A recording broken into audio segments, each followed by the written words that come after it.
Thank you for joining us here on the News at 5. Happy Thanksgiving, everyone. I'm Shira Matsuzawa.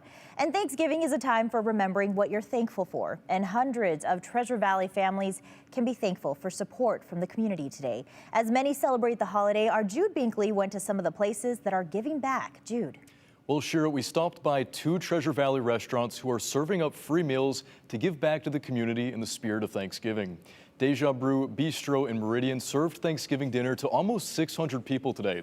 This is their third year of hosting dinner for families, and the idea for it came up during COVID when a lot of people weren't able to be with family during the holiday. Serving up that many meals today took an army, so Deja Brew had about 40 volunteers between the kitchen and the serving staff. They had volunteers running meals to cars, and they were also delivering meals to families in the area. So a lot of people came together to make sure families could celebrate the holiday. We've got some very talented volunteers in there today.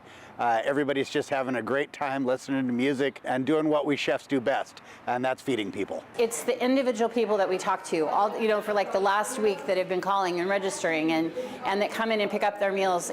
My heart is so full because it's just, they're so happy and so grateful, and I'm so grateful that we're at a place where we can help. Mulligans in downtown Boise is another restaurant that started giving out free meals on Thanksgiving 3 years ago for people who didn't have a place to celebrate the holiday. They started serving meals this afternoon, and they'll be there until around 8 tonight. They expect to serve 450 meals. This year's dinner is special for Mulligans because they're serving it in honor of their friend, family member, and owner, Casey Joe, who they lost earlier this year.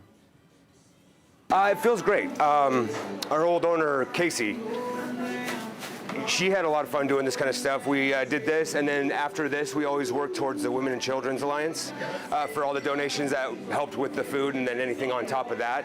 And so because after she passed, it's just one of those things where it's more of a remembrance for her, and that's why we're definitely going to keep going.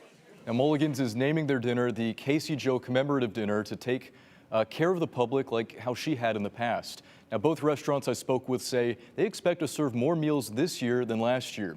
And these two restaurants weren't the only ones giving back this holiday. We've seen a lot of other groups giving back to the community earlier this week. And those are many groups we can be thankful for today, Shira.